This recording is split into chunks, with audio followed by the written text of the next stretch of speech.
심장 소리가 귀를 때렸습니다. 턱시도 안쪽 주머니에서 진동이 멈추지 않았고 민준 씨의 손바닥엔 식은 땀이 번졌습니다. 피로 연장 조명이 너무 밝았고 하객들의 웃음소리가 귓속으로 파고들었습니다. 휴대폰 화면의 불빛이 턱시도 안감에 비쳤고 그 빛이 민준 씨의 갈비뼈를 타고 올라와 목을 조였습니다. 민준, 즉시 연락 바람. 수진 관련 중대 정보 입수. 이 짧은 한마디가 세상을 뒤집었습니다. 웨딩드레스를 입은 신부가 민준 씨를 바라보고 있었습니다. 그녀의 눈동자 속엔 민준 씨가 본 적 없는 무언가가 들어 있었습니다. 미소였을까요? 아니면 체념이었을까요? 마치 이 순간이 오기를 기다렸다는 듯한 표정이었습니다. 민준 씨는 숨을 삼켰고 목구멍이 메말라 있었습니다. 국정원 요원으로 살아온 10년이 한 사람을 의심하지 못했다는 사실이 믿기지 않았습니다. 아니, 의심했었습니다. 수없이 의심했었습니다. 하지만 그녀는 모든 검증을 통과했고 민준 씨는 그 의심을 사랑이라는 이름으로 덮어버렸습니다. 왜 하필 오늘이었을까요? 왜 결혼식 날 피로연이 한창인 이 순간에 상사는 연락을 해온 걸까요? 그리고 무엇보다 왜 수진 씨는 지금 저런 눈빛으로 민준 씨를 바라보고 있는 걸까요? 마치 모든 걸 알고 있다는 듯이, 마치 이별을 준비하고 있다는 듯이. 그 이야기를 지금부터 들려드리겠습니다. 이야기를 시작하기 전에 여유가 되시는 분들은 구독과 좋아요로 응원해 주시면 정말 감사하겠습니다. 그리고 지금 이 사연을 어디에서 듣고 계신지 댓글로 남겨주시면 큰 힘이 됩니다. 그날 아침은 평범했습니다. 민준 씨는 새벽 5시에 눈을 떴고 천장을 한참 바라보았습니다. 결혼식을 앞둔 신랑의 설렘보다는 요원으로서의 본능이 먼저 깨어났습니다. 침대 옆 탁자 위에 놓인 휴대폰을 확인했고 특이사항은 없었습니다. 샤워를 하는 동안에도 머릿속은 복잡했습니다. 수진 씨와의 3년이 스쳐 지나갔습니다. 처음 만난 건 탈북자 정착 지원 업무 때문이었습니다. 민준 씨는 국정원 대북팀 소속이었고 탈북자들의 신원 확인과 정착 과정을 감독하는 일을 맡고 있었습니다. 수진 씨는 그때 28이었고 아버지와 함께 한국에 온 지 6개월째였습니다. 평양에서 왔습니다. 수진 씨의 첫마디가 그랬습니다. 목소리는 떨렸지만 눈빛은 단호했습니다. 민준 씨는 그 눈빛에 끌렸습니다. 수많은 탈북자를 만났지만 수진 씨의 눈엔 뭔가 다른 것이 있었습니다. 두려움과 결연함이 동시에 존재하는 눈빛이었습니다. 업무상 만남은 자연스럽게 사적인 만남으로 이어졌습니다. 커피 한 잔을 마시며 수진 씨는 북한에서의 삶을 조금씩 이야기했습니다. 아버지가 평양에서 무역 일을 했다는 것, 어머니는 수진 씨가 어릴 때 돌아가셨다는 것, 두만강을 건널 때의 공포가 아직도 생생하다는 것. 민준 씨는 들었습니다. 요원으로서가 아니라 한 남자로서 그녀의 이야기를 들었습니다. 6개월 후 민준 씨는 수진 씨에게 고백했습니다. 저와 사귀어 주시겠습니까? 수진 씨는 잠시 망설이다가 고개를 끄덕였습니다. 그때 수진 씨의 표정을 민준 씨는 지금도 기억합니다. 기쁨과 함께 뭔가 슬픈 것이 섞인 표정이었습니다. 민준 씨는 그때 그걸 과거의 상처 때문이라고 생각했습니다. 연애는 순조로웠습니다. 너무 순조로웠습니다. 수진 씨는 민준 씨가 원하는 모든 것을 이해했고 민준 씨의 힘든 업무를 위로했습니다. 국정원 요원이라는 직업의 특수성도 받아들였고 민준 씨가 말하지 못하는 것들에 대해 묻지 않았습니다. 완벽한 연인이었습니다. 1년 후 민준 씨는 청혼했습니다.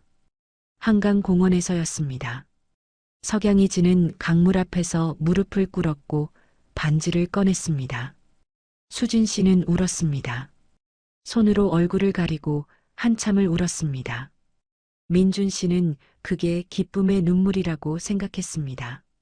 하지만 지금 생각해보면 그때 수진 씨는 정말 무엇 때문에 울었던 걸까요? 결혼 준비 과정은 까다로웠습니다. 국정원 요원이 탈북자와 결혼한다는 것, 상사들은 우려를 표했습니다. 보안 심사가 다시 진행됐고 수진 씨는 모든 검증을 통과했습니다. 신원조회에서 이상 없음, 심리평가에서 정상 판정, 거짓말 탐지기 검사도 통과. 완벽했습니다. 너무 완벽했습니다. 민준 씨는 가끔 이상함을 느꼈습니다. 수진 씨가 보이는 어떤 표정들, 어떤 순간의 눈빛들이 낯설었습니다. 민준 씨가 업무 이야기를 할 때 수진 씨의 귀가 너무 빠르게 움직이는 것 같았습니다. 마치 모든 정보를 흡수하려는 듯이. 하지만 민준 씨는 그걸 사랑하는 사람에 대한 관심으로 해석했습니다. 결혼식 당일 아침, 민준 씨는 예식장에 일찍 도착했습니다. 신랑 대기실에서 턱시도를 입고 거울을 보았습니다. 거울 속 자신의 얼굴이 어색했습니다. 요원으로 살아온 10년 동안 민준 씨는 수많은 역할을 해왔습니다. 하지만 신랑이라는 역할은 처음이었습니다. 복도에서 발소리가 들렸습니다. 수진 씨의 아버지 김 씨였습니다. 탈북자 커뮤니티에서 존경받는 인물이었고 민준 씨는 그를 몇 번 만난 적이 있었습니다. 김 씨는 과묵했지만 딸을 아끼는 아버지였습니다. 적어도 민준 씨는 그렇게 생각했습니다. 오늘 잘 부탁하네. 김 씨가 말했습니다. 하지만 그 목소리엔 축복이 아닌 다른 무언가가 섞여 있었습니다. 민준 씨는 김 씨와 악수를 했고 그 손이 차가웠습니다. 김 씨의 눈을 보았을 때 민준 씨의 등에 식은땀이 흘렀습니다. 그 눈엔 적대감 같은 것이 있었습니다. 식이 시작됐습니다. 하객들이 자리를 채웠고 신부 입장 음악이 흘렀습니다. 수진 씨가 나타났습니다. 웨딩드레스를 입은 그녀는 아름다웠습니다. 하지만 민준 씨는 알아챘습니다. 수진 씨의 눈에 기쁨이 없다는 것을. 대신 그곳엔 슬픔과 체념이 있었습니다. 식은 진행됐고 서약이 끝났습니다. 민준 씨와 수진 씨는 입맞춤을 했고 하객들이 박수를 쳤습니다. 완벽한 결혼식이었습니다. 겉으로 보기엔. 하지만 민준 씨의 가슴속 불안감은 점점 커지고 있었습니다. 피로연이 시작됐습니다. 음식이 나왔고 사람들이 웃었고 축하 인사가 이어졌습니다. 민준 씨는 미소를 지었지만 그의 본능은 계속 경고음을 울렸습니다. 뭔가 잘못됐다고, 뭔가 이상하다고. 그때 턱시도 안쪽 주머니에서 진동이 시작됐습니다. 민준 씨는 미소를 유지한 채 주머니에 손을 넣었습니다. 휴대폰 화면이 켜졌고 상사의 이름이 떠올랐습니다. 문자 한 통이었습니다. 민준 씨는 자연스럽게 휴대폰을 꺼내 화면을 확인했고 그 순간 얼굴의 온도가 내려가는 걸 느꼈습니다. 민준, 즉시 연락 바람. 수진 관련 중대 정보 입수. 손가락 끝이 차갑게 식었습니다. 수진 관련이라는 세 글자가 민준 씨의 눈에 박혔습니다. 중대 정보라는 단어가 가슴팍을 짓눌렀습니다.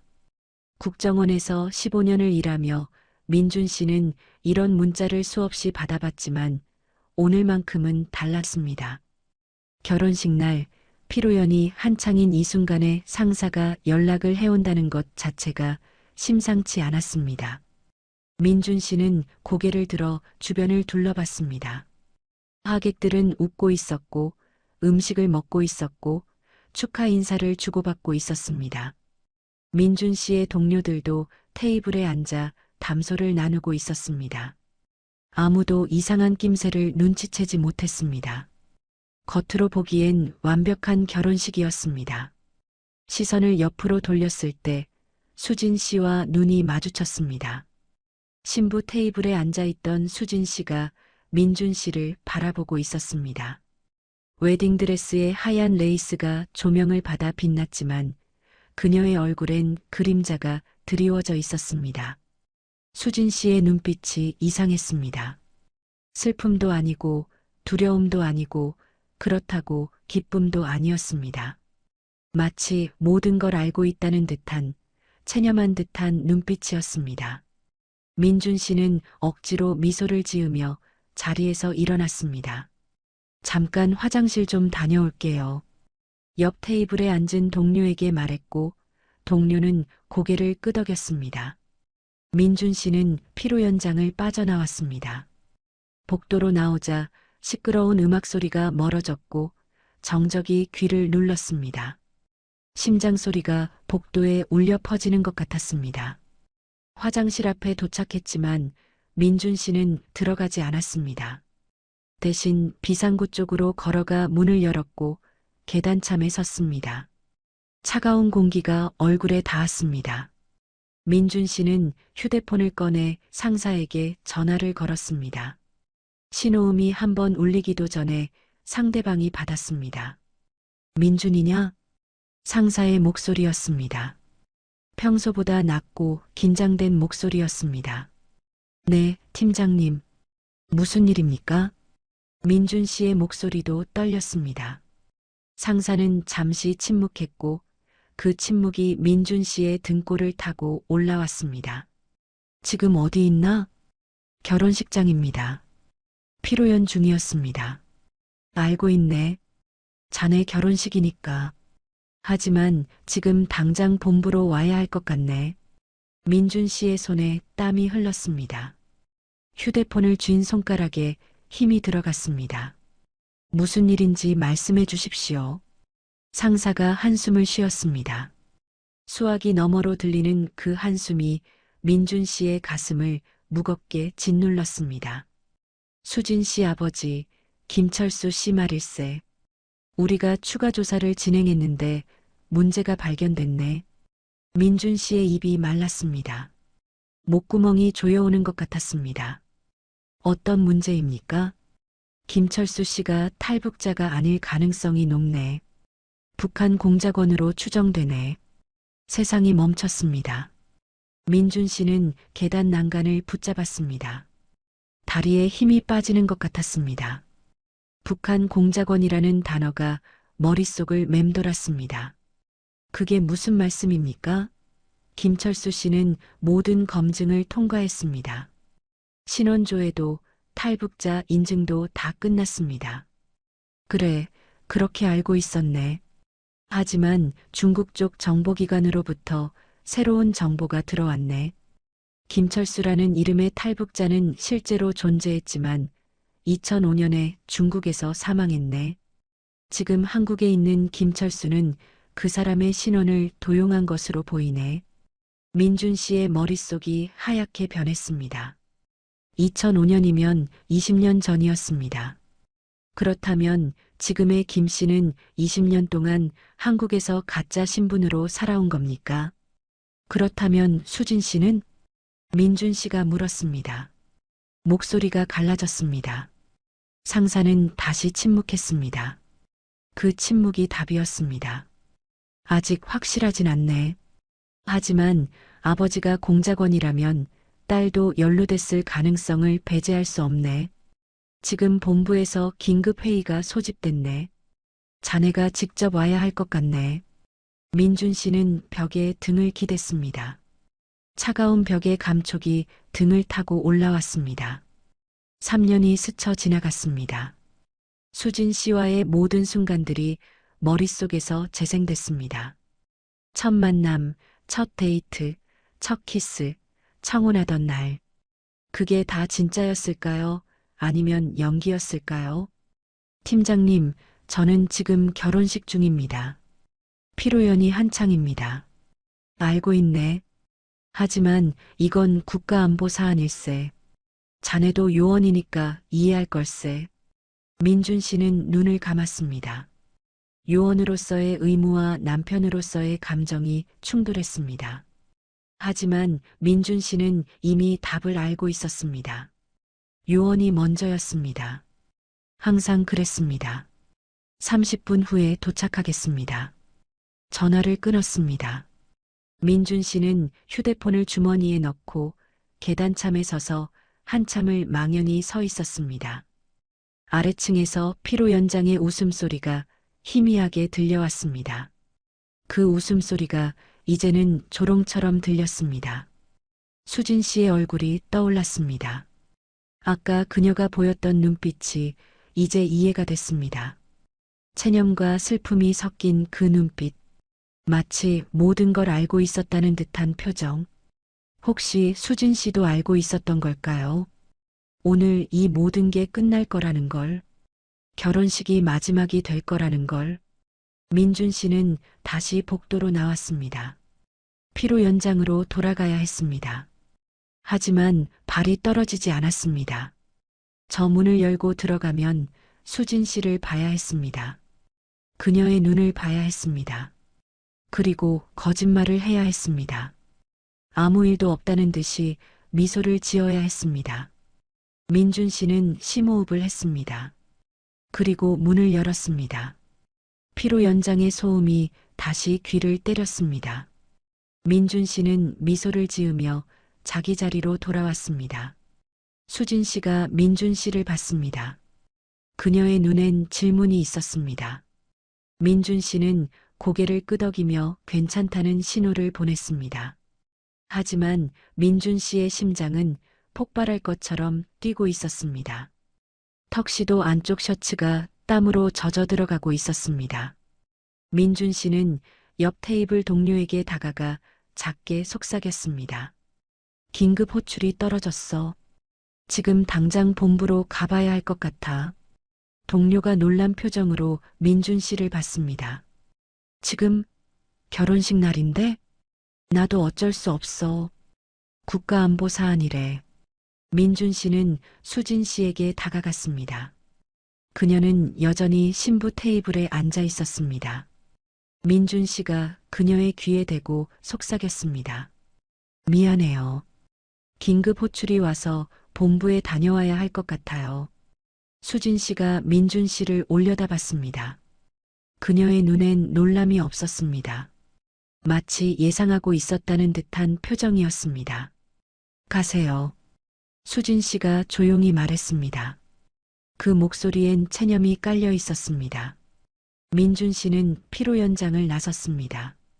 뒤를 돌아보지 않았습니다. 돌아보면 무너질 것 같았습니다. 예식장 주차장까지 걸어가는 동안 민준 씨의 다리는 제 것 같지 않았습니다. 웨딩 슈즈 밑창이 아스팔트를 밟는 소리가 이상하게 크게 들렸습니다. 턱시도 재킷을 벗어 조수석에 던지고 시동을 걸었습니다. 엔진 소리가 귓속을 파고들었습니다. 차가 출발했습니다. 백미러에 비친 예식장이 점점 멀어졌습니다. 저 안에 수진 씨가 있었습니다. 웨딩드레스를 입은 채 신부 테이블에 혼자 앉아 있을 그녀를 상상하니 가슴이 무너지는 것 같았습니다. 하지만 민준 씨는 엑셀을 밟았습니다. 요원으로서의 본능이 남편으로서의 감정을 짓눌렀습니다. 국정원 본부까지는 30분 거리였습니다. 민준 씨는 신호등이 바뀌길 기다리며 핸들을 움켜쥐었습니다. 손가락 관절이 하얗게 변했습니다. 머릿속은 혼란스러웠습니다. 김철수 씨가 공작원이라니, 20년 동안 가짜 신분으로 살아왔다니, 그렇다면 수진 씨는 정말 모르고 있었을까요? 신호등이 바뀌었고 차가 다시 움직였습니다. 민준 씨는 수진 씨와의 3년을 떠올렸습니다. 처음 만났을 때부터 지금까지의 모든 순간들이 영화 필름처럼 스쳐 지나갔습니다. 그녀의 미소, 그녀의 눈물, 그녀의 목소리. 그게 다 진짜였을까요? 아니면 완벽하게 계산된 연기였을까요? 본부 정문이 보였습니다. 경비원이 민준 씨의 차량 번호를 확인하고 차단기를 올렸습니다. 지하 주차장으로 내려가 차를 세웠습니다. 시동을 끄자 정적이 차 안을 채웠습니다. 민준 씨는 백미러로 자신의 얼굴을 봤습니다. 턱시도 셔츠에 넥타이를 맨 신랑의 모습이었습니다. 이 차림으로 상황실에 들어가야 한다는 게 비현실적으로 느껴졌습니다. 차에서 내려 엘리베이터를 탔습니다. 5층 버튼을 눌렀고 엘리베이터가 올라갔습니다. 금속문에 비친 민준 씨의 모습이 낯설었습니다. 1시간 전까지만 해도 행복한 신랑이었던 남자가 지금은 의심과 배신감에 잠식당하고 있었습니다. 엘리베이터 문이 열렸습니다. 복도를 걸어 상황실 앞에 도착했습니다. 문 앞에서 잠시 멈칫했습니다. 이 문을 열고 들어가면 민준 씨의 인생이 바뀔 것 같았습니다. 아니, 이미 바뀌었는지도 몰랐습니다. 민준 씨는 심호흡을 하고 문을 열었습니다. 상황실 안에는 6명이 있었습니다. 팀장과 부팀장, 그리고 대북팀 요원 4명이 긴 테이블에 둘러앉아 있었습니다. 모두 민준 씨를 봤습니다. 턱시도를 입은 민준 씨를 보는 그들의 눈빛이 복잡했습니다. 동정과 미안함이 섞여 있었습니다. 민준 앉게. 팀장이 말했습니다. 민준 씨는 빈 의자에 앉았습니다. 테이블 위에는 서류 더미가 놓여 있었고 노트북 화면에는 사진들이 떠 있었습니다. 상황을 설명하겠네. 팀장이 노트북을 돌려 민준 씨에게 보여주었습니다. 화면에는 낡은 흑백 사진이 있었습니다. 한 남자의 얼굴이었습니다. 민준 씨는 그 얼굴을 알아봤습니다. 김철수 씨였습니다. 아니, 김철수 씨처럼 보이는 누군가였습니다. 이 사진은 2003년 중국 단둥에서 찍힌 거네. 당시 중국 공안이 탈북자 단속 과정에서 촬영한 자료지. 이 남자의 이름은 김철수, 평양 출신이라고 했네. 팀장이 다음 사진으로 넘어갔습니다. 또 다른 문서였습니다. 이건 2005년 중국 공안의 사망 기록이네. 김철수라는 이름의 탈북자가 단둥에서 폐렴으로 사망했다는 내용이지. 민준 씨의 눈이 커졌습니다. 2005년에 사망했다고요. 그렇다면 지금 한국에 있는 김철수는 누구란 말입니까? 그런데 2006년 같은 이름의 김철수가 한국에 입국했네. 탈북자로 등록됐지. 팀장이 다시 사진을 넘겼습니다. 이번엔 컬러 사진이었습니다. 한국 입국 당시 찍은 신원 사진이었습니다. 민준 씨가 아는 김철수 씨의 얼굴이었습니다. 이 사진 속 인물과 2003년 중국에서 찍힌 인물을 비교 분석했네. 얼굴 윤곽, 귀 모양, 미세한 특징들을 정밀 분석한 결과 동일 인물이 아닐 가능성이 95% 이상이네. 민준 씨의 손이 떨렸습니다. 그렇다면 김철수라는 이름을 도용했다는 뜻이었습니다. 중국 측 정보기관이 최근 추가 정보를 제공했네. 2005년 사망한 진짜 김철수의 신원 정보가 북한 공작 조직에 넘어갔을 가능성이 있다고 하더군.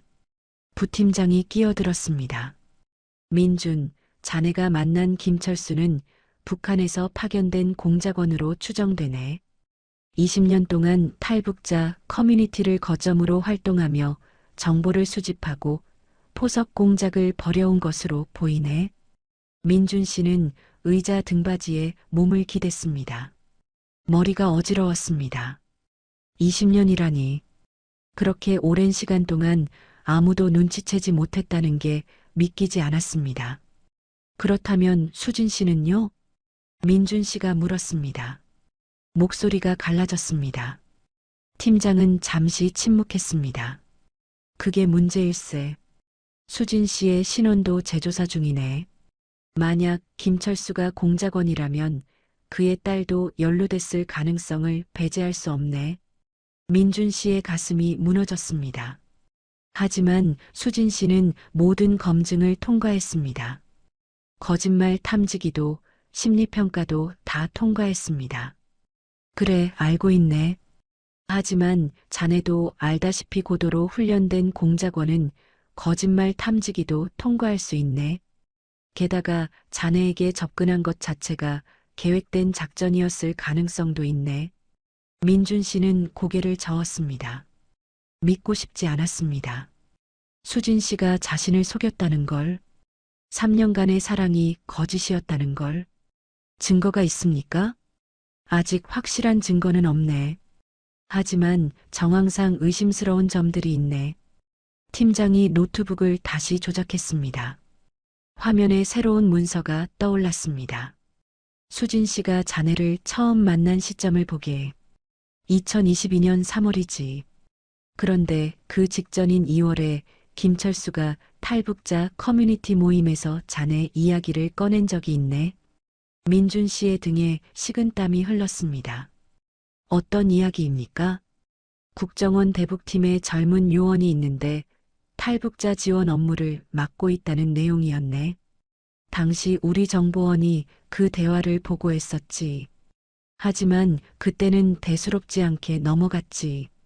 부팀장이 덧붙였습니다. 그리고 한 달 후 수진 씨가 자네에게 접근했네. 우연이라고 보기엔 너무 타이밍이 정확하네. 민준 씨는 아무 말도 할 수 없었습니다. 머릿속이 하얗게 변했습니다. 그때 상황실 문이 열렸습니다. 모두가 문 쪽을 봤습니다. 무장한 요원 2명이 들어왔고 그 뒤에 누군가가 서 있었습니다. 웨딩드레스를 입은 여자였습니다. 수진 씨였습니다. 민준 씨는 자리에서 벌떡 일어났습니다. 심장이 터질 것처럼 뛰었습니다. 수진 씨는 민준 씨를 봤습니다. 그녀의 눈엔 눈물이 고여 있었습니다. 수진 씨? 민준 씨가 떨리는 목소리로 물었습니다. 수진 씨는 고개를 숙였습니다. 팀장이 일어섰습니다. 수진 씨가 30분 전 우리에게 직접 연락했네. 자수하겠다고. 민준 씨의 세상이 무너졌습니다. 자수하겠다는 말이 귓속에서 맴돌았습니다. 수진 씨가 스스로 국정원에 연락했다는 뜻이었습니다. 그렇다면 그녀는 처음부터 알고 있었다는 뜻이었습니다. 아버지가 공작원이라는 것도 자신이 그 일에 연루됐다는 것도. 앉으시죠, 수진 씨. 팀장이 말했습니다. 수진 씨는 천천히 걸어와 테이블 맞은편에 앉았습니다. 웨딩드레스의 긴 치마가 의자에 걸렸고 그녀는 조심스럽게 치마를 정리했습니다. 그 모습이 너무나 일상적이어서 오히려 비현실적으로 느껴졌습니다. 민준 씨는 다시 자리에 앉았지만 눈은 수진 씨에게서 떼지 못했습니다. 수진 씨의 얼굴엔 화장이 번져 있었습니다. 눈물 자국이 뺨을 타고 내려가 있었습니다. 하지만 그녀의 눈빛은 단호했습니다. 마치 오래전부터 이 순간을 준비해왔다는 듯한 표정이었습니다. 처음부터 말씀드리겠습니다. 수진 씨가 입을 열었습니다. 그녀의 목소리는 떨렸지만 또렷했습니다. 제 아버지는 탈북자가 아닙니다. 북한에서 파견된 공작원입니다. 2006년에 한국에 침투했고 탈북자 신분을 도용했습니다. 상황실에 정적이 흘렀습니다. 모두가 수진 씨를 바라봤습니다. 수진 씨는 계속 말을 이어갔습니다. 저는 6살 때부터 아버지에게 훈련받았습니다. 한국말을 배웠고 한국 문화를 공부했고 탈북자 행세를 연습했습니다. 민준 씨의 손이 주먹을 쥐었습니다. 6살부터라니. 그렇다면 수진 씨의 인생 전체가 하나의 거짓이었다는 뜻이었습니다. 12살이 됐을 때 본격적인 공작원 교육이 시작됐습니다. 정보 수집 방법, 감시 기술, 접선 절차를 배웠습니다. 아버지는 제가 언젠가 남조선에 침투할 거라고 했습니다. 수진 씨의 목소리가 잠시 끊겼습니다. 그녀는 눈을 감았다가 다시 떴습니다. 2022년 2월 아버지가 저를 불렀습니다. 임무를 주겠다고 했습니다. 민준 씨의 심장이 쿵쿵 뛰었습니다. 2022년 2월이면 자신이 수진 씨를 만나기 한 달 전이었습니다. 아버지는 국정원 대북팀에 젊은 요원이 있다고 했습니다. 탈북자 지원 업무를 맡고 있으니 접근하기 좋은 대상이라고 했습니다. 민준 씨가 떨리는 목소리로 물었습니다. 그게 저였습니까? 수진 씨가 고개를 끄덕였습니다. 눈물이 그녀의 뺨을 타고 흘렀습니다. 네, 민준 씨였습니다. 아버지는 제게 명령했습니다. 당신에게 접근하라고, 정보를 빼내라고, 필요하다면 연인 관계까지 발전시키라고. 민준 씨는 숨을 쉴 수가 없었습니다. 가슴이 조여왔습니다. 3년간의 모든 순간들이 계획된 것이었다는 말이었습니다. 그래서 3월에 저를 만났던 겁니까? 탈북자 지원센터에서? 네. 수진 씨의 대답이 칼처럼 민준 씨의 가슴을 찔렀습니다. 처음 만났을 때부터 계획이었습니까? 커피를 마시자고 한 것도, 제 고민을 들어준 것도 다 연기였습니까? 수진 씨는 대답하지 못했습니다. 그녀의 침묵이 답이었습니다. 민준 씨는 자리에서 일어나 창문 쪽으로 걸어갔습니다. 창밖으로 서울 시내가 보였습니다. 수많은 불빛들이 어둠 속에서 반짝이고 있었습니다. 민준 씨는 창문에 이마를 댔습니다. 차가운 유리의 감촉이 이마를 타고 올라왔습니다. 계속하세요. 민준 씨가 등을 돌린 채 말했습니다. 수진 씨는 흐느끼는 목소리로 계속 말했습니다. 처음 6개월은 정말 임무였습니다. 당신을 관찰하고 약점을 찾고 정보를 수집했습니다. 아버지에게 보고했고 아버지는 만족해했습니다. 팀장이 끼어들었습니다. 어떤 정보를 전달했습니까? 민준 씨의 일과 근무 패턴, 동료 관계, 상사 이름, 담당 업무 내용을 보고했습니다. 민준 씨의 주먹이 떨렸습니다. 자신이 사랑한다고 생각했던 여자가 뒤에서 자신을 감시하고 있었다는 사실이 견딜 수 없었습니다. 하지만 시간이 지나면서 변했습니다. 수진 씨의 목소리가 달라졌습니다. 그 안에 간절함이 묻어났습니다. 민준 씨와 시간을 보내면서 저는 혼란스러워졌습니다. 당신은 제가 상상했던 남조선 사람과 달랐습니다. 친절했고 진심으로 저를 걱정해줬습니다. 민준 씨는 창문에서 돌아섰습니다. 수진 씨를 똑바로 봤습니다. 그게 저를 속이기 위한 또 다른 거짓말 아닙니까? 아니에요. 수진 씨가 소리쳤습니다. 처음으로 그녀의 목소리에 감정이 실렸습니다. 처음엔 임무였습니다. 하지만 1년이 지나고 2년이 지나면서 저는 당신을 진짜로 사랑하게 됐습니다. 아버지에게 거짓 보고를 하기 시작했습니다. 중요한 정보는 숨기고 사소한 것들만 전달했습니다.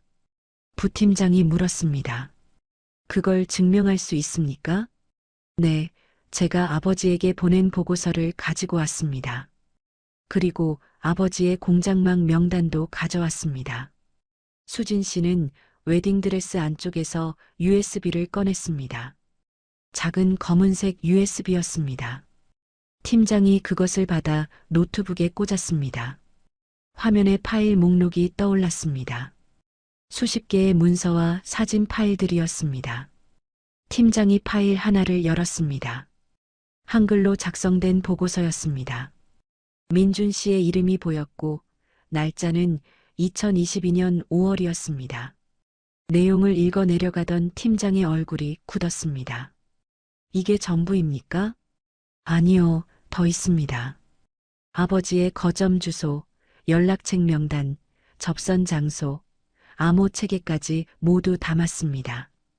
상황실에 있던 요원들의 얼굴이 변했습니다. 이건 단순한 자수가 아니었습니다. 20년간 유지됐던 공장망 전체를 넘기겠다는 뜻이었습니다. 민준 씨가 다가왔습니다. 수진 씨 앞에 섰습니다. 왜 이제야 말하는 겁니까? 왜 하필 오늘 결혼식 날에? 수진 씨가 민준 씨를 올려다봤습니다. 그녀의 눈에서 눈물이 끝없이 흘렀습니다. 오늘 아침 결혼식장에 가기 전에 결심했습니다. 이대로는 안 되겠다고. 당신을 사랑한다면 더 이상 거짓말을 할 수 없다고. 사랑이라고 말하지 마세요. 민준 씨의 목소리가 갈라졌습니다. 처음부터 거짓으로 시작된 관계에서 사랑이 무슨 의미가 있습니까? 저도 모르겠습니다. 수진 씨가 웃었습니다. 슬픈 웃음이었습니다. 하지만 저는 당신을 사랑합니다. 그게 제가 확실히 아는 유일한 진실입니다.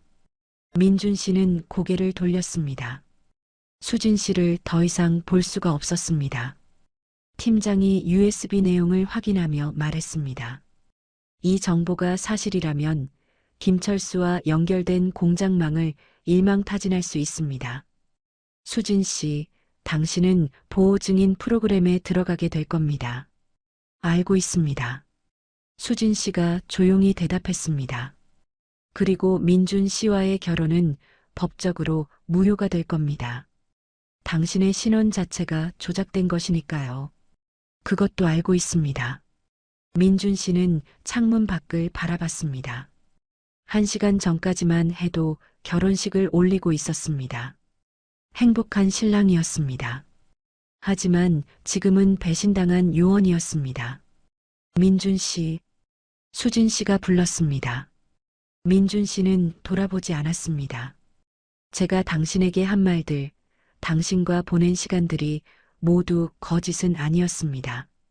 적어도 마지막 1년은 진심이었습니다. 그걸 어떻게 믿습니까? 믿지 않아도 괜찮습니다. 수진 씨의 목소리가 작아졌습니다. 하지만 저는 오늘 이 순간을 평생 기억할 겁니다. 당신과 결혼식을 올린 날, 그리고 모든 걸 고백한 날을요. 민준 씨는 아무 말도 하지 않았습니다. 할 말이 없었습니다. 분노와 배신감, 그리고 여전히 남아있는 사랑이 뒤섞여 가슴을 짓눌렀습니다. 팀장이 요원들에게 지시했습니다. 즉시 작전에 들어간다.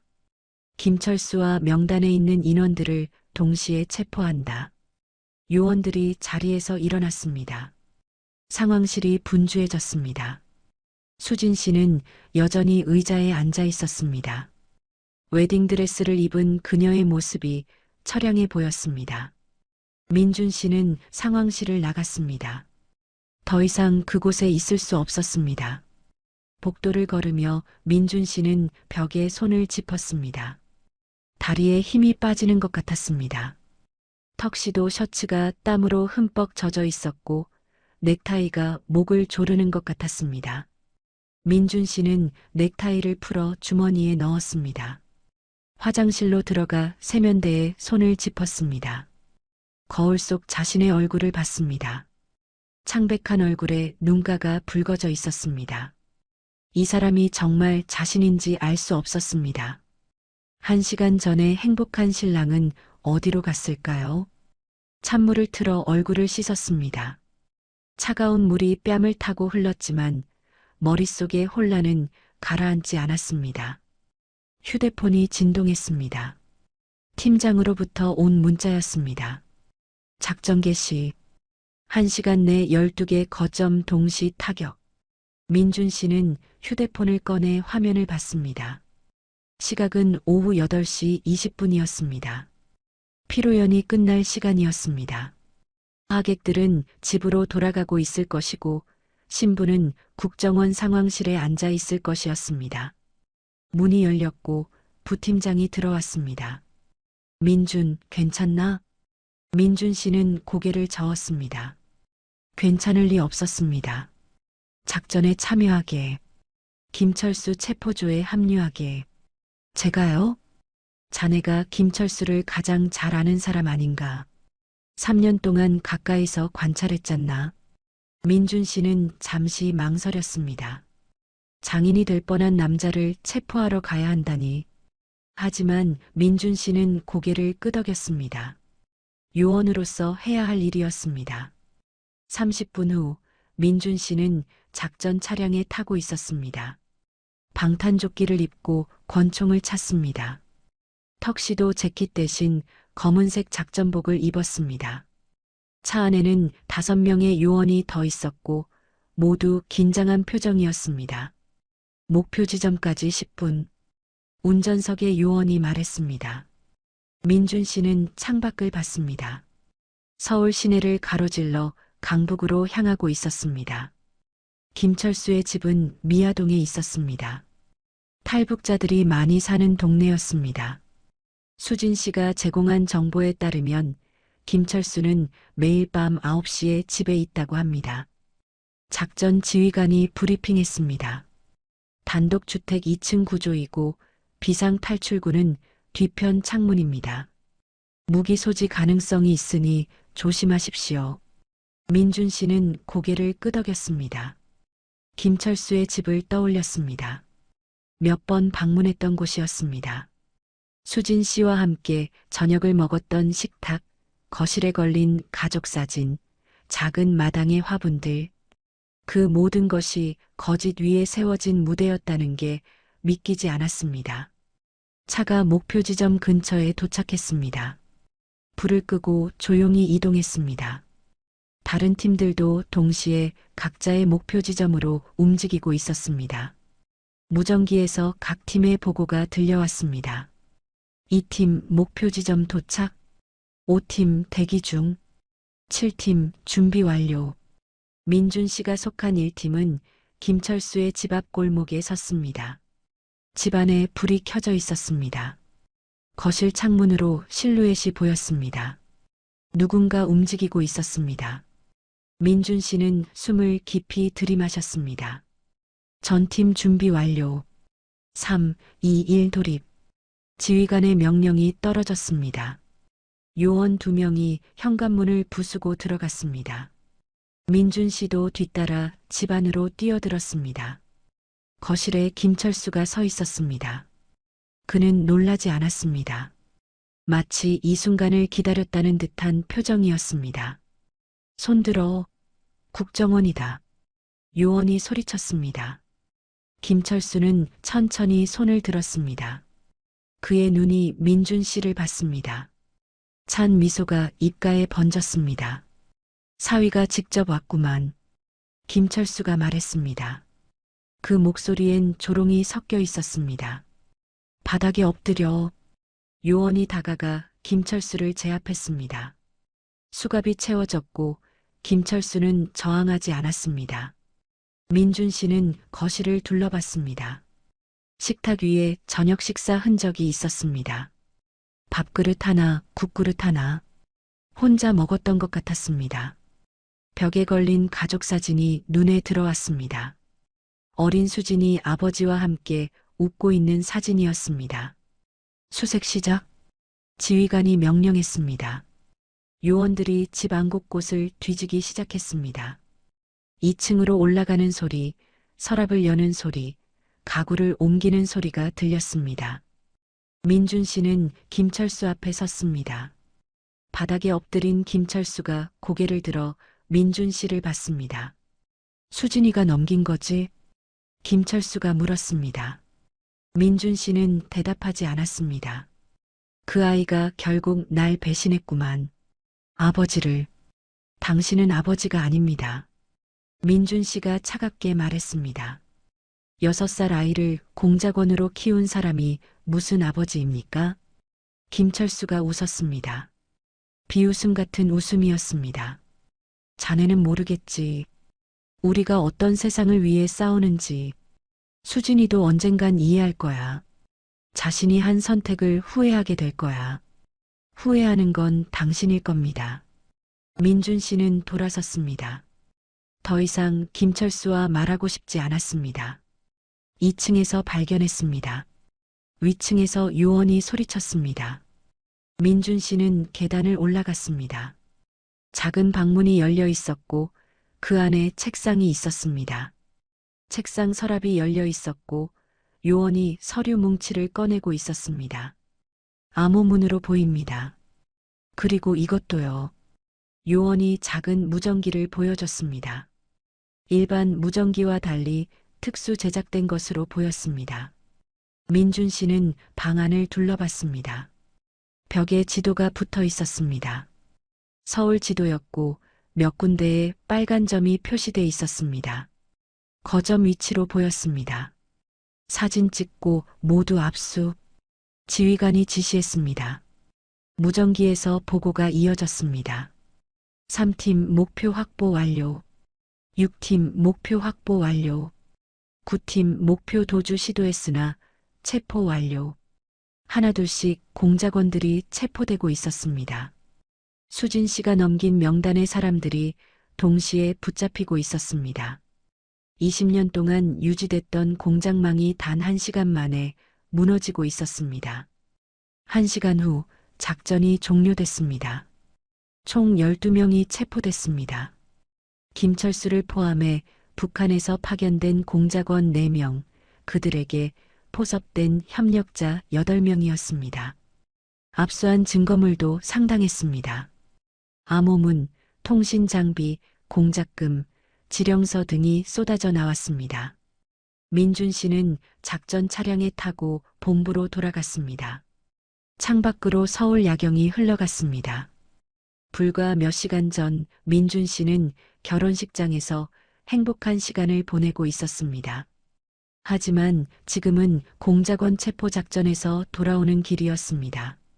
인생이 이렇게 빨리 바뀔 수 있다는 게 믿기지 않았습니다. 본부에 도착했을 때 자정이 넘어 있었습니다. 상황실에 들어서자 팀장이 민준 씨를 맞았습니다. 수고했네. 완벽한 작전이었네. 수진 씨는 어디 있습니까? 민준 씨가 물었습니다. 팀장은 복도 끝을 가리켰습니다. 별도 조사실에 있네. 보호 증인 절차를 진행 중이네. 민준 씨는 그쪽으로 걸어가려다 멈췄습니다. 수진 씨를 만나야 할까요? 무슨 말을 해야 할까요? 민준 씨는 발길을 돌렸습니다. 아직 준비가 안 됐습니다. 집에 가서 쉬게. 내일 정식 보고를 받겠네. 팀장이 말했습니다. 민준 씨는 고개를 끄덕이고 상황실을 나왔습니다. 지하 주차장에 도착해 차에 올랐습니다. 시동을 걸었지만 차를 출발시키지 못했습니다. 핸들을 쥔 손이 떨렸습니다. 오늘 하루가 너무나 길었습니다. 아침에 일어나 결혼식을 준비했던 것부터 지금까지 마치 한 달이 지난 것 같았습니다. 민준 씨는 핸들에 이마를 댔습니다. 눈물이 날 것 같았지만 나오지 않았습니다.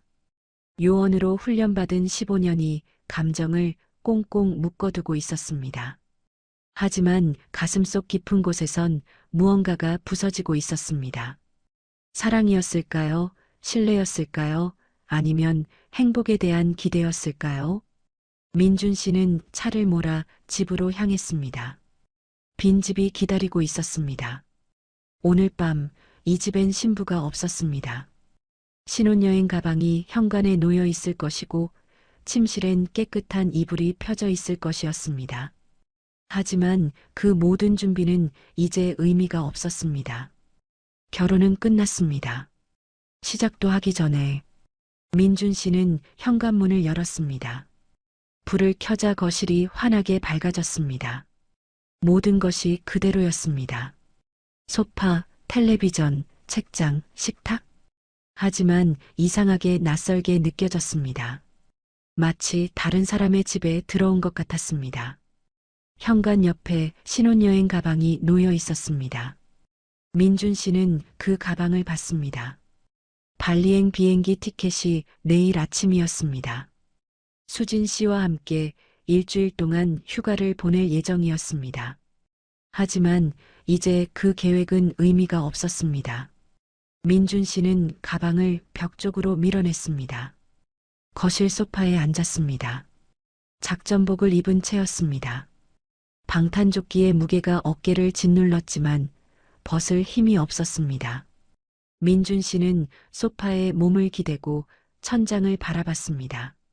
시계를 보니 새벽 1시가 넘어 있었습니다.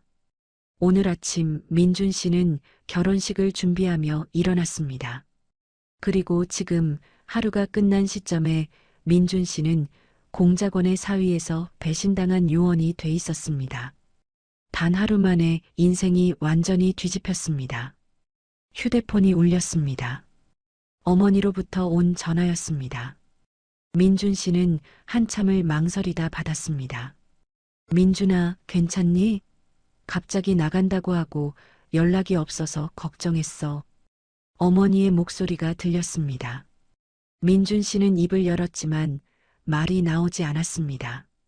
엄마, 미안해요. 급한 일이 생겨서. 수진이는 괜찮니? 신혼여행 잘 다녀오고. 민준 씨의 가슴이 조였습니다. 어머니는 아무것도 모르고 계셨습니다. 아직 말할 수 없었습니다. 네, 엄마. 나중에 다시 전화드릴게요. 전화를 끊었습니다. 민준 씨는 휴대폰을 소파에 던졌습니다. 부모님께 뭐라고 설명해야 할까요?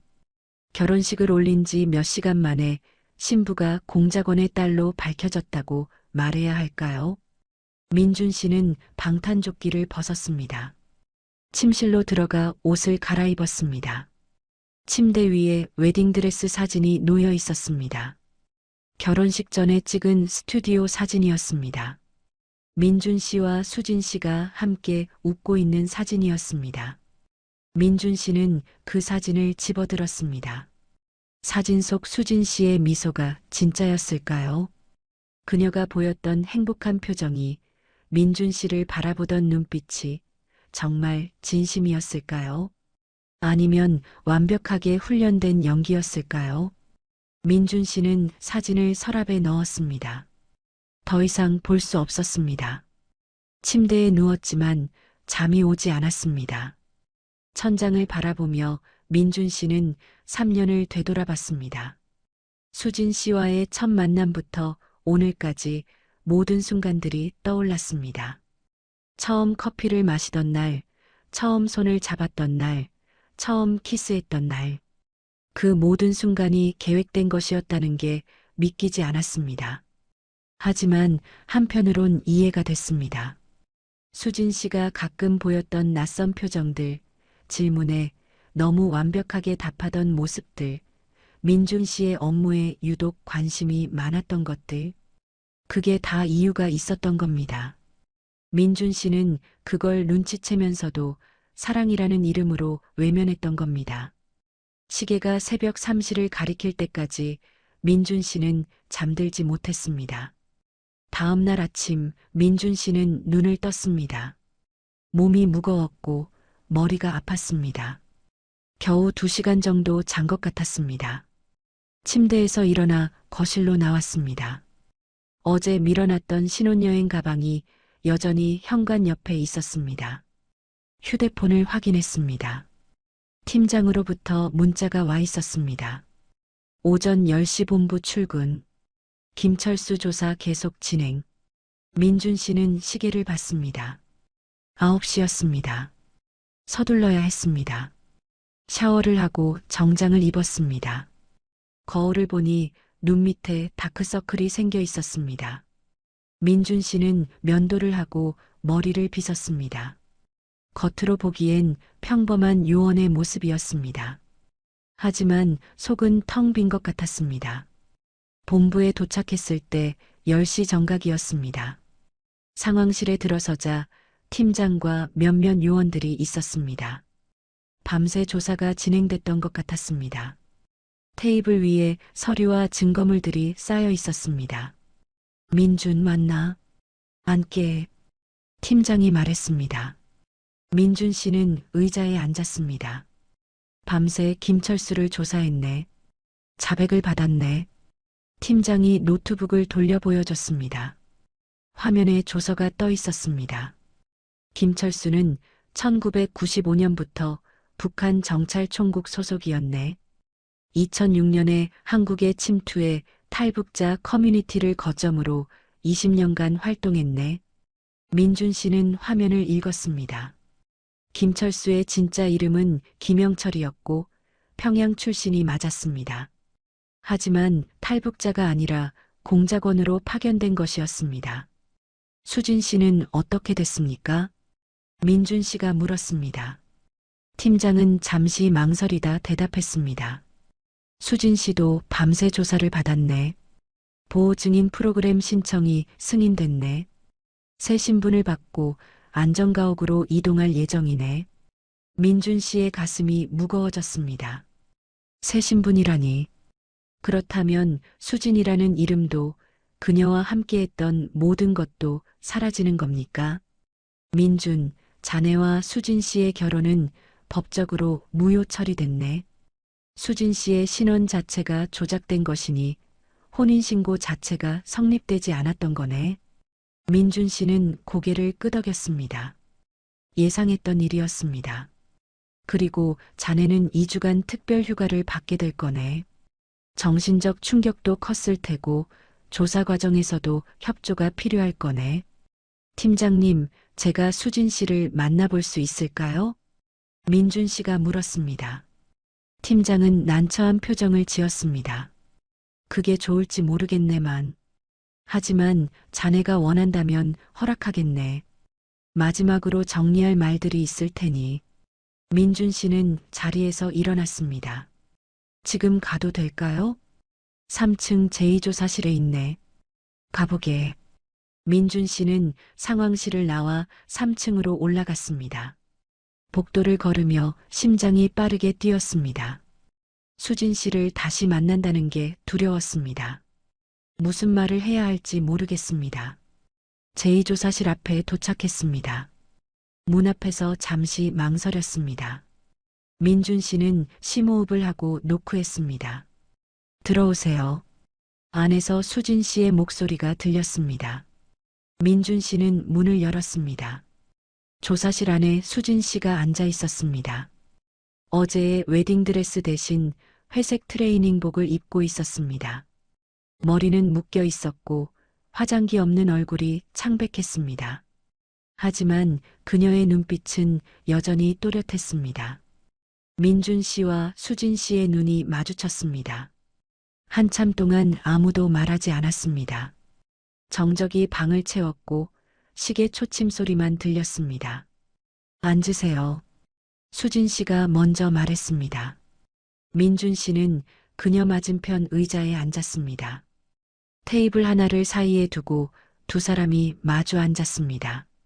어제까지만 해도 신랑과 신부였던 두 사람이 이제는 요원과 증인으로 앉아 있었습니다. 민준 씨, 수진 씨가 입을 열었습니다. 그녀의 목소리는 떨렸지만 단호했습니다. 제가 할 말이 있습니다. 민준 씨는 말없이 그녀를 바라봤습니다. 수진 씨는 테이블 위에 놓인 자신의 손을 내려다봤습니다. 처음 6개월은 정말 임무였습니다. 하지만 그 이유는 아니었습니다. 제가 당신을 사랑하게 된 건 진짜였습니다. 그걸 어떻게 믿습니까? 민준 씨가 물었습니다. 목소리가 갈라졌습니다. 믿지 않아도 괜찮습니다. 수진 씨가 고개를 들어 민준 씨를 봤습니다. 그녀의 눈에 눈물이 고였습니다. 하지만 그게 제가 말할 수 있는 유일한 진실입니다. 수진 씨의 눈물이 뺨을 타고 흘렀습니다. 민준 씨는 그 눈물을 봤지만 마음이 흔들리지 않았습니다. 아니, 흔들리고 싶지 않았습니다. 더 이상 그녀의 눈물에 속을 수 없었습니다. 진실이라고요? 민준 씨가 낮은 목소리로 물었습니다. 당신이 저에게 접근한 것부터가 거짓이었는데 어떻게 진실을 말할 수 있습니까? 알아요. 모순이죠. 수진 씨가 눈물을 닦았습니다. 거짓으로 시작된 관계에서 진심이 생길 수 있냐고 물으신다면 저도 답을 모르겠습니다. 하지만 저는 정말로 당신을 사랑하게 됐습니다.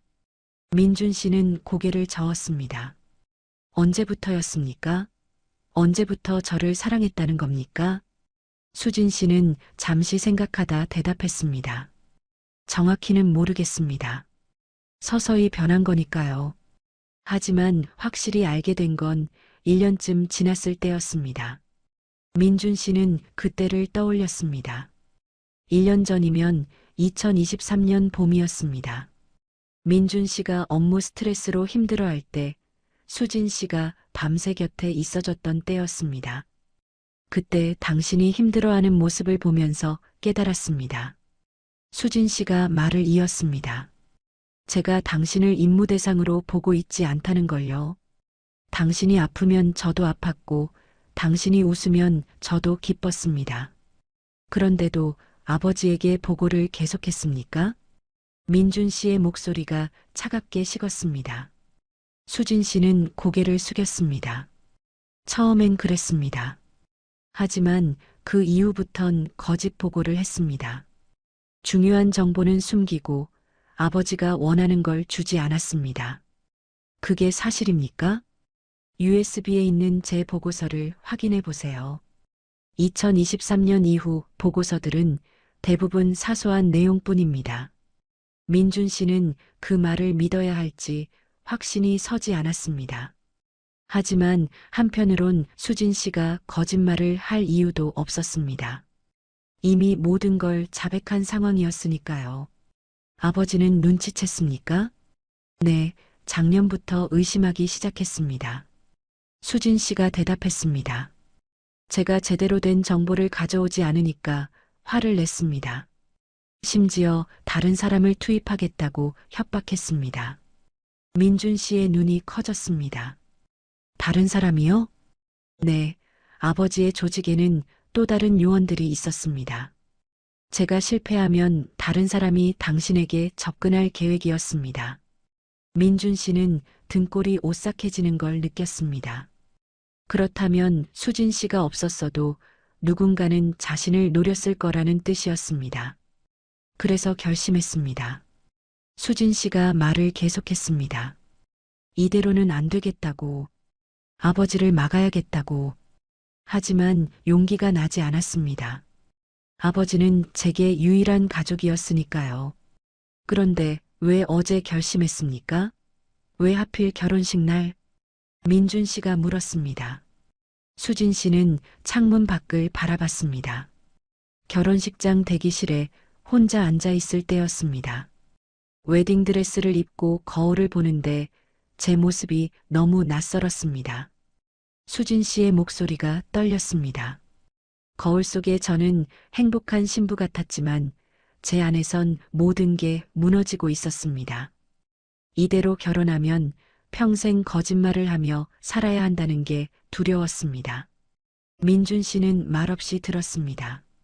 그때 깨달았습니다. 진짜로 당신을 사랑한다면 더 이상 속일 수 없다고. 당신이 저를 미워하더라도 진실을 말해야 한다고. 그래서 국정원에 전화한 겁니까?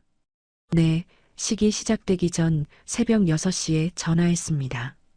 자수하겠다고, 아버지의 모든 걸 넘기겠다고 했습니다. 수진 씨가 민준 씨를 봤습니다. 하지만 결혼식은 올리고 싶었습니다. 단 한 번이라도 진짜 신부가 되고 싶었습니다. 그게 제 마지막 욕심이었습니다. 민준 씨의 가슴이 무너졌습니다. 결혼식 내내 수진 씨가 보였던 슬픈 눈빛이 이제 이해가 됐습니다. 그녀는 그게 마지막이 될 거라는 걸 알고 있었던 겁니다. 당신은 제가 상황실에 올 거라는 걸 알고 있었습니까? 예상했습니다. 국정원이 당신에게 연락할 거라고 생각했습니다. 그런데도 아무 말 없이 저를 보냈습니까? 수진 씨는 고개를 끄덕였습니다. 가라고 했죠. 그게 맞다고 생각했으니까요. 민준 씨는 주먹을 쥐었습니다. 분노와 슬픔이 뒤섞여 가슴을 짓눌렀습니다. 당신이 진심이었다는 걸 어떻게 믿습니까? 모든 게 계획된 연기였을 수도 있지 않습니까? 맞아요.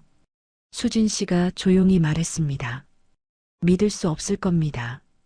저도 제 입장이었다면 믿지 못했을 거예요. 하지만 민준 씨, 한 가지만 기억해 주세요.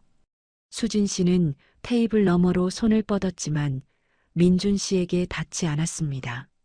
제가 아버지를 배신한 건 당신 때문입니다. 당신을 지키고 싶었습니다. 그게 거짓일 수 있을까요? 민준 씨는 대답할 수 없었습니다. 수진 씨가 김철수를 넘긴 건 사실이었습니다. 20년간의 공장망을 무너뜨린 것도 사실이었습니다. 그게 사랑이 아니라면 뭘까요? 하지만 그것만으론 부족합니다. 민준 씨가 말했습니다. 3년간의 거짓말을 지우기엔 부족합니다. 알아요. 수진 씨가 눈물을 흘렸습니다. 용서해달라고 하지 않겠습니다. 제가 저지른 일은 용서받을 수 없으니까요. 다만 한 가지만 알아주세요. 제가 당신과 보낸 시간들, 당신과 웃었던 순간들, 당신을 안았던 밤들은 진짜였습니다. 민준 씨는 눈을 감았습니다. 눈물이 날 것 같았지만 참았습니다. 당신은 이제 어떻게 됩니까? 보호 증인 프로그램에 들어갑니다. 새 이름을 받고 새 곳에서 살게 됩니다. 수진이라는 이름도 사라지는 겁니까? 네, 그 이름도 처음부터 거짓이었으니까요. 수진 씨가 쓸쓸하게 웃었습니다. 제 진짜 이름은 김미양입니다. 평양에서 태어났고 6살 때 중국으로 넘어갔습니다. 수진이라는 이름은 한국에 오면서 만든 거짓 신분이었습니다. 민준 씨는 그 이름을 듣고 충격을 받았습니다. 3년 동안 불렀던 이름조차 거짓이었다니. 저는 누구를 사랑했던 겁니까? 수진입니까? 미양입니까?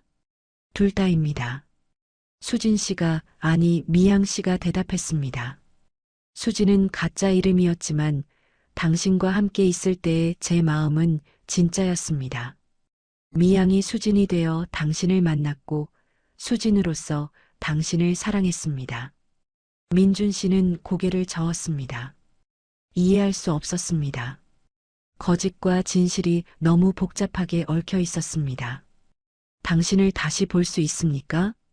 민준 씨가 물었습니다. 수진 씨는 고개를 저었습니다. 보호 증인은 과거와의 연결을 끊어야 합니다. 안전을 위해서요. 저도 당신을 다시 볼 수 없을 겁니다. 그렇다면 이게 마지막입니까? 네, 아마도. 둘 사이에 침묵이 흘렀습니다. 할 말이 너무 많았지만 동시에 할 말이 없었습니다. 민준 씨는 자리에서 일어났습니다. 잘 지내세요, 수진 씨. 아니, 미양 씨. 수진 씨도 일어섰습니다. 민준 씨도 행복하세요. 언젠가 진짜로 당신을 사랑할 사람을 만나세요. 당신이 그 사람이 될 수도 있었는데. 민준 씨가 말했습니다. 수진 씨는 슬프게 웃었습니다. 다른 세상에서 다시 태어난다면 그때는 처음부터 진실하게 당신을 만나고 싶습니다. 민준 씨는 문을 향해 걸어갔습니다. 손이 문손잡이에 닿았을 때 뒤에서 수진 씨의 목소리가 들렸습니다. 민준 씨 사랑했습니다. 민준 씨는 대답하지 않았습니다. 문을 열고 나갔습니다. 복도를 걸으며 민준 씨는 눈물이 흐르는 걸 느꼈습니다. 처음으로 흐르는 눈물이었습니다. 조사실 문이 닫혔습니다. 그 문 너머로 수진 씨가 남았습니다. 아니, 이제는 미양이라는 이름의 낯선 여자가 남았습니다. 민준 씨의 결혼은 그렇게 끝났습니다. 3개월이 흘렀습니다. 여름이 지나가고 가을이 왔습니다. 거리에 나뭇잎이 노랗게 물들었고 공기가 차가워졌습니다. 세상은 변함없이 돌아갔지만 민준 씨의 시간은 그날 이후 멈춰 있었습니다. 민준 씨는 다시 일상으로 돌아갔습니다. 국정원 대북팀에서 계속 일했습니다. 탈북자 지원 업무는 다른 요원에게 넘어갔고 민준 씨는 정보 분석 업무를 맡게 됐습니다. 책상 앞에 앉아 서류를 읽고 보고서를 쓰고 회의에 참석했습니다. 겉으로 보기엔 평범한 요원의 모습이었습니다. 하지만 밤이 되면 달랐습니다. 혼자 집에 돌아가 빈 거실에 앉아 있을 때 민준 씨는 수진 씨를 떠올렸습니다. 아니, 이제는 미양 씨라고 불러야 할 그 여자를 생각했습니다. 그녀가 어디서 무엇을 하며 살고 있을지 궁금했습니다. 새 이름으로 새 삶을 살고 있을 그녀가 때때로 자신을 생각할지도 궁금했습니다. 부모님께는 한 달 후에야 말씀드렸습니다. 결혼이 무효가 됐다고, 수진 씨가 신분 문제로 떠났다고만 설명했습니다. 자세한 이야기는 할 수 없었습니다. 기밀 사항이었으니까요. 어머니는 울었고 아버지는 아무 말도 하지 않았습니다. 민준 씨는 그저 죄송하다고만 반복했습니다. 동료들은 조심스럽게 대했습니다. 아무도 그 일을 언급하지 않았습니다. 민준 씨와 눈을 마주치면 어색하게 웃고 업무 이야기만 했습니다. 민준 씨도 평소처럼 행동하려 애썼습니다. 하지만 점심시간에 혼자 밥을 먹을 때 민준 씨는 수진 씨와 함께 앉아있던 그 식탁을 떠올렸습니다. 김철수와 그의 조직원들은 재판을 받았습니다. 국가보안법 위반, 간첩죄로 기소됐습니다. 민준 씨도 증인으로 법정에 섰습니다. 김철수와 마주쳤을 때 그는 민준 씨를 차갑게 쳐다봤습니다. 아무 말도 하지 않았지만 그 눈빛엔 증오가 담겨 있었습니다. 민준 씨는 시선을 돌렸습니다. 판결이 내려졌습니다. 김철수는 징역 20년을 선고받았습니다. 다른 조직원들도 각각 10년에서 15년의 실형을 받았습니다. 뉴스에서는 20년 만에 적발된 대규모 공작망이라며 대서특필했습니다. 하지만 민준 씨에게 그건 그저 자신의 인생을 망가뜨린 사건일 뿐이었습니다. 어느 날 저녁 민준 씨는 팀장에게 불려갔습니다. 팀장실에 들어가자 팀장이 서류 하나를 내밀었습니다. 수진 씨 관련 자료일세. 민준 씨는 서류를 받아들었습니다. 보호 증인 프로그램 진행 상황이 적혀 있었습니다. 새 신분이 발급됐고 새 거주지로 이동했다는 내용이었습니다. 구체적인 정보는 없었습니다. 이름도 장소도 나와 있지 않았습니다. 그 아이는 잘 지내고 있네. 탈북자 상담센터에서 일하고 있다고 하더군. 팀장이 말했습니다. 민준 씨는 고개를 끄덕였습니다. 만나보고 싶나? 팀장이 물었습니다. 민준 씨는 대답하지 못했습니다. 만나고 싶었습니다. 하지만 만나서 뭐라고 말해야 할지 몰랐습니다. 자네가 원한다면 주소를 알려줄 수 있네. 물론 비공식적으로 말이야. 그게 가능합니까? 규정상으론 안 되지. 하지만 자네와 수진 씨는 특수한 경우 아닌가. 최소한 정리할 기회는 있어야 한다고 생각하네. 팀장은 메모지에 주소를 적어 민준 씨에게 건넸습니다. 안전가옥 주소일세. 혼자 가게. 그리고 이 일은 나도 모르는 일이네. 민준 씨는 메모지를 받아 주머니에 넣었습니다. 감사합니다, 팀장님. 팀장실을 나와 민준 씨는 주차장으로 향했습니다. 차에 올라타 메모지를 꺼내봤습니다. 경기도 어느 작은 도시의 주소였습니다. 서울에서 1시간 거리였습니다. 민준 씨는 시동을 걸었습니다. 저녁 8시였습니다. 퇴근 시간이었지만 민준 씨는 집으로 가지 않았습니다. 대신 고속도로로 진입했습니다. 내비게이션에 주소를 입력했고 목적지까지 53분이라는 안내가 나왔습니다. 고속도로를 달리며 민준 씨는 생각했습니다. 수진 씨를 만나면 뭐라고 말해야 할까요? 용서한다고 해야 할까요? 아니면 여전히 화가 난다고 해야 할까요? 사실 민준 씨도 자신의 마음을 몰랐습니다. 3개월 동안 분노와 그리움이 교차했습니다. 밤마다 그녀를 원망했지만 동시에 그녀가 보고 싶었습니다. 1시간 후 목적지에 도착했습니다. 작은 주택가였습니다. 조용한 동네였고 가로등이 희미하게 길을 비추고 있었습니다. 민준 씨는 차를 세우고 메모지의 주소를 다시 확인했습니다.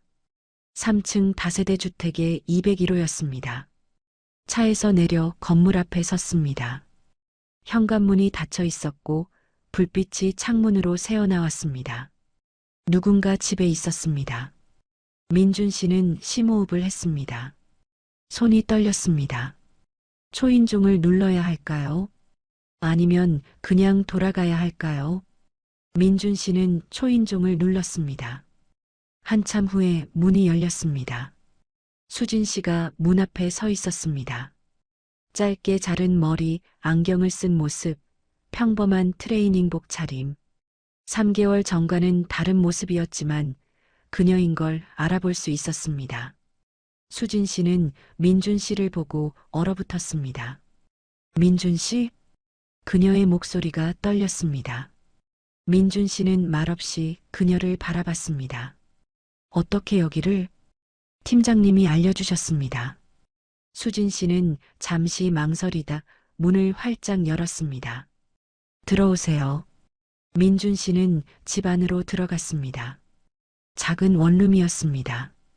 부엌과 거실이 하나로 연결돼 있었고 침대 하나와 책상 하나가 전부였습니다. 벽엔 아무것도 걸려 있지 않았습니다. 마치 임시 거처 같았습니다. 앉으세요. 수진 씨가 의자를 내밀었습니다. 민준 씨는 앉았고 수진 씨는 맞은편 침대 가장자리에 앉았습니다. 잘 지내셨어요? 수진 씨가 물었습니다. 민준 씨는 고개를 저었습니다. 아니요, 전혀. 저도요. 수진 씨가 쓸쓸하게 웃었습니다. 매일 밤 당신 생각을 했어요. 당신이 어떻게 지내는지, 저를 얼마나 미워하는지. 미워하지 않습니다. 민준 씨가 말했습니다. 그 말에 민준 씨 자신도 놀랐습니다. 하지만 진심이었습니다. 3개월 동안 생각했습니다. 당신을 미워해야 할지, 용서해야 할지. 하지만 결론은 하나였습니다. 수진 씨가 민준 씨를 봤습니다. 눈에 눈물이 맺혔습니다. 저는 여전히 당신을 사랑합니다. 민준 씨가 말했습니다. 수진 씨의 눈에서 눈물이 흘러내렸습니다. 어떻게 그럴 수 있어요? 제가 당신을 배신했는데. 알아요. 하지만 사랑은 머리로 하는 게 아니잖아요. 민준 씨는 자리에서 일어나 수진 씨 앞에 무릎을 꿇었습니다. 다시 시작할 수 있을까요? 이번엔 진짜로. 거짓 없이, 비밀 없이. 수진 씨는 고개를 저었습니다. 안 돼요, 민준 씨. 저는 당신에게 너무 큰 상처를 줬어요. 그럼 그 상처를 함께 치유하면 됩니다. 민준 씨가 수진 씨의 손을 잡았습니다. 그녀의 손이 차가웠습니다. 저는 3개월 동안 당신 없이 살아봤습니다. 그리고 깨달았습니다. 당신 없는 삶이 얼마나 공허한지. 민준 씨, 수진 씨가 울먹였습니다. 저도 당신을 사랑해요. 하지만 두려워요. 또 당신을 아프게 할까봐. 이미 충분히 아팠습니다. 민준 씨가 웃었습니다. 이젠 함께 행복해지면 안 될까요? 수진 씨는 민준 씨를 봤습니다. 그녀의 얼굴에 희망과 두려움이 공존했습니다. 정말 괜찮을까요? 모르겠습니다. 민준 씨가 솔직하게 대답했습니다. 하지만 시도는 해볼 수 있지 않을까요? 수진 씨는 천천히 고개를 끄덕였습니다. 민준 씨는 그녀를 안았습니다. 수진 씨도 민준 씨를 안았습니다. 두 사람은 한참 동안 그렇게 서로를 끌어안고 있었습니다. 밖에서 가을바람이 창문을 두드렸습니다. 민준 씨와 수진 씨는 한참 동안 서로를 안고 있었습니다. 말은 필요 없었습니다.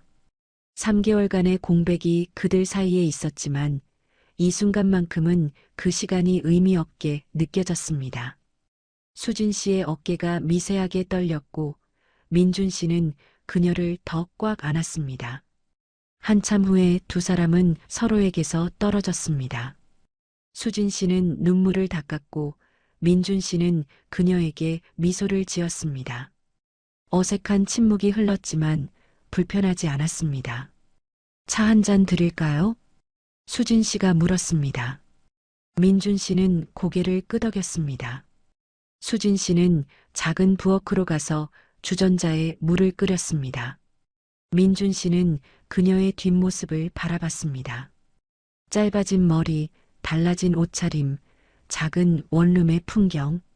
모든 게 낯설었지만 그녀만은 여전히 같은 사람처럼 느껴졌습니다. 설탕은 넣으시죠? 수진 씨가 뒤돌아보며 물었습니다. 민준 씨는 놀랐습니다. 기억하고 있었어요? 당연하죠. 설탕 2스푼, 우유 조금. 수진 씨가 웃으며 차를 탔습니다. 그녀가 기억하고 있다는 게 민준 씨에게 위안이 됐습니다. 수진 씨는 차 2잔을 들고 와서 하나를 민준 씨에게 건넸습니다. 요즘 어떻게 지내세요? 민준 씨가 물었습니다. 수진 씨는 침대 가장자리에 다시 앉았습니다. 탈북자 상담센터에서 일하고 있어요. 아이러니하죠. 제가 가짜 탈북자였는데 이제 진짜 탈북자들을 돕고 있어요. 힘들진 않으세요? 처음엔 힘들었어요. 그들의 이야기를 들으면서 제 거짓말이 계속 떠올랐거든요. 수진 씨는 차를 한 모금 마셨습니다. 하지만 시간이 지나면서 깨달았어요. 제가 그들을 가장 잘 이해할 수 있다는 걸요. 두 세계 사이에서 갈등하는 사람들, 정체성에 혼란을 느끼는 사람들을요.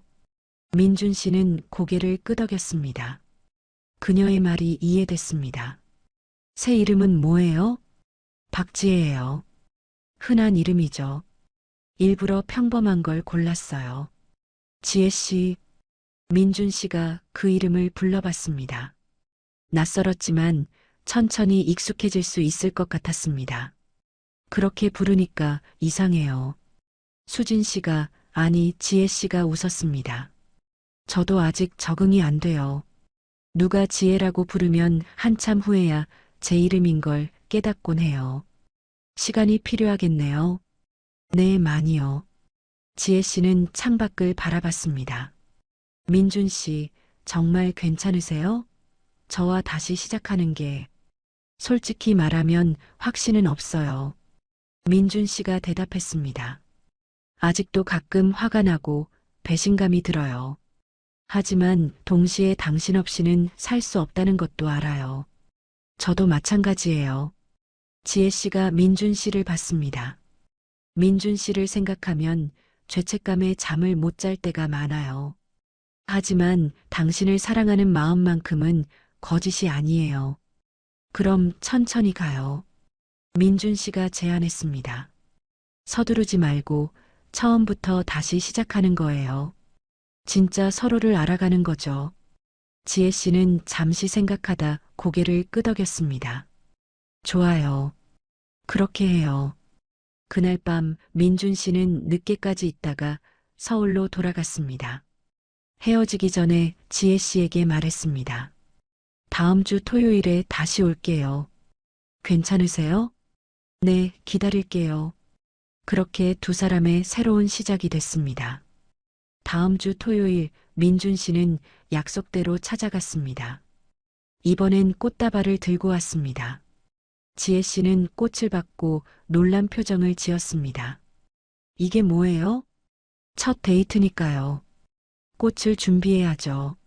민준 씨가 웃었습니다. 지혜 씨도 웃으며 꽃을 화병에 꽂았습니다. 두 사람은 근처 공원을 산책했습니다. 가을 낙엽이 길에 깔려 있었고 발을 디딜 때마다 바스락거리는 소리가 났습니다. 여기 동네는 어때요? 민준 씨가 물었습니다. 조용해요. 사람들도 친절하고요. 서울보다 훨씬 평화로워요. 외롭진 않으세요? 처음엔 외로웠어요. 지혜 씨가 솔직하게 대답했습니다. 아는 사람이 아무도 없으니까요. 하지만 지금은 괜찮아요.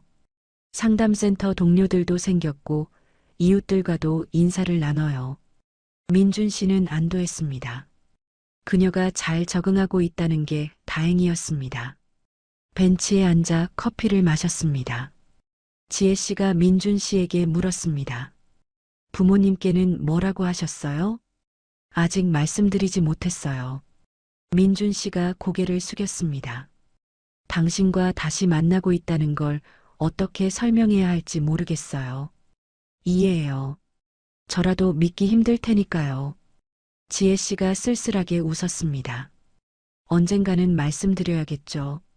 하지만 아직은 때가 아닌 것 같아요. 천천히 하세요. 저는 기다릴 수 있어요. 두 사람은 그렇게 시간을 보냈습니다. 대화는 자연스러웠고 침묵도 편안했습니다. 예전처럼 완벽하진 않았지만 새로운 방식으로 서로를 이해하고 있었습니다. 한 달이 지났습니다. 민준 씨는 매주 토요일마다 찾아갔습니다.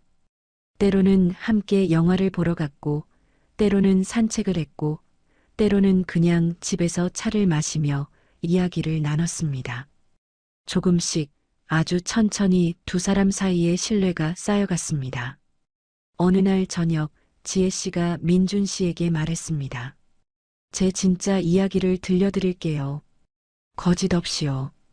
민준 씨는 고개를 끄덕였습니다. 지혜 씨는 평양에서의 어린 시절을 이야기했습니다. 아버지의 엄격한 훈련, 한국말을 배우던 밤들, 중국을 거쳐 한국으로 오던 여정, 모든 걸 솔직하게 털어놨습니다. 6살 때부터 저는 거짓말을 하도록 훈련받았어요. 지혜 씨의 목소리가 떨렸습니다. 진짜 저를 보여주면 안 된다고 배웠어요. 항상 역할을 연기해야 한다고 배웠어요. 민준 씨는 그녀의 손을 잡았습니다. 하지만 당신과 함께 있을 땐 달랐어요. 점점 진짜 제 모습을 보여주고 싶어졌어요. 그게 얼마나 두려운 일인지 아세요? 알아요. 민준 씨가 말했습니다. 저도 요원으로 살면서 항상 감정을 숨기고 살았어요. 진짜 제 모습을 보여주는 게 얼마나 어려운지 알아요. 두 사람은 서로를 이해했습니다. 서로 다른 이유로 가면을 쓰고 살아온 두 사람이 이제는 그 가면을 벗고 만나고 있었습니다. 2개월이 지났을 때 민준 씨는 중요한 결정을 했습니다.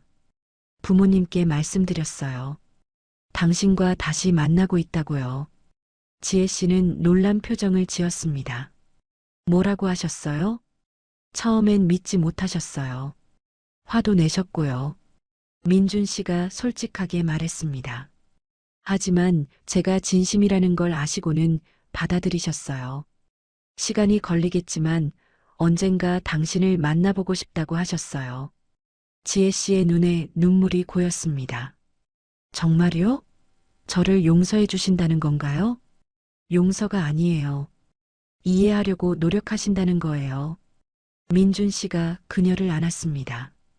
우리 모두 천천히 배워가는 거예요. 어떻게 다시 시작하는지를요. 겨울이 왔습니다. 첫눈이 내린 날 민준 씨와 지혜 씨는 공원을 걸었습니다. 하얀 눈이 두 사람의 어깨에 내려앉았습니다. 지혜 씨가 민준 씨를 봤습니다. 민준 씨, 저는 이제 행복해도 될까요? 당연하죠. 민준 씨가 웃었습니다. 우리 둘 다 행복할 자격이 있어요. 과거가 자꾸 떠올라요. 제가 저질렀던 일들이요. 저도 그래요. 하지만 과거에 갇혀 살 순 없죠. 민준 씨는 눈발을 올려다봤습니다. 중요한 건 지금이에요. 지금 우리가 함께 있다는 것, 진심으로 서로를 사랑한다는 것. 지혜 씨는 민준 씨의 손을 꽉 잡았습니다. 차가운 겨울 공기 속에서 두 사람의 손은 따뜻했습니다. 사랑해요, 민준 씨. 저도 사랑해요, 지혜 씨. 눈이 계속 내렸습니다. 하얀 눈이 과거를 덮어가고 있었습니다. 2년이 흘렀습니다. 봄이 다시 왔고 벚꽃이 피었습니다. 민준 씨와 지혜 씨는 한강공원을 걸었습니다. 이곳은 민준 씨가 수진 씨에게 청혼했던 장소였습니다. 4년 전의 그날 민준 씨는 이곳에서 무릎을 꿇었고 수진 씨는 울며 그의 청혼을 받아들였습니다. 하지만 오늘은 달랐습니다. 오늘은 거짓이 아니라 진실의 자리였습니다. 민준 씨와 지혜 씨는 손을 잡고 강변을 걸었습니다. 벚꽃잎이 바람에 날려 두 사람의 머리 위로 흩날렸습니다. 강물은 햇살을 받아 반짝였고 사람들의 웃음소리가 공원에 퍼졌습니다. 여기 처음 왔을 때 기억나세요? 지혜 씨가 물었습니다. 민준 씨는 고개를 끄덕였습니다. 물론이죠. 제가 청혼했던 곳이잖아요. 그때 저는 정말 울었어요. 기쁨 반, 죄책감 반이었죠. 지혜 씨는 그날을 떠올렸습니다. 민준 씨가 무릎을 꿇는 걸 보면서 저는 제가 얼마나 큰 거짓말을 하고 있는지 깨달았어요. 민준 씨는 그녀의 손을 꽉 잡았습니다. 하지만 지금은 다르죠. 네, 지금은 완전히 달라요. 지혜 씨가 미소 지었습니다. 이제 저는 당신 앞에서 진짜 제 모습으로 서 있어요. 가면도 없고 거짓도 없이요. 두 사람은 벤치에 앉았습니다. 4년 전 청혼했던 바로 그 벤치였습니다. 민준 씨는 주머니에서 작은 상자를 꺼냈습니다. 지혜 씨는 놀란 표정으로 그를 봤습니다. 민준 씨, 이게 4년 전 저는 여기서 당신에게 청혼했습니다. 민준 씨가 말했습니다. 그때의 청혼은 거짓 위에 세워진 것이었죠. 하지만 오늘은 다릅니다. 민준 씨는 상자를 열었습니다. 안에 반지가 들어 있었습니다. 박지혜 씨, 아니 김미양 씨, 당신이 누구든 어떤 이름을 가지고 있든 상관없습니다. 민준 씨의 목소리가 떨렸습니다. 저는 당신을 사랑합니다. 당신의 과거도 현재도 미래도 모두 받아들입니다. 다시 한번 물어봅니다. 저와 결혼해 주시겠습니까? 지혜 씨의 눈에서 눈물이 흘렀습니다. 하지만 이번엔 죄책감이 아니라 순수한 기쁨의 눈물이었습니다. 네, 결혼할게요. 지혜 씨가 대답했습니다. 이번엔 진심으로, 온전히 저 자신으로 당신의 아내가 되겠습니다. 민준 씨는 반지를 그녀의 손가락에 끼워줬습니다.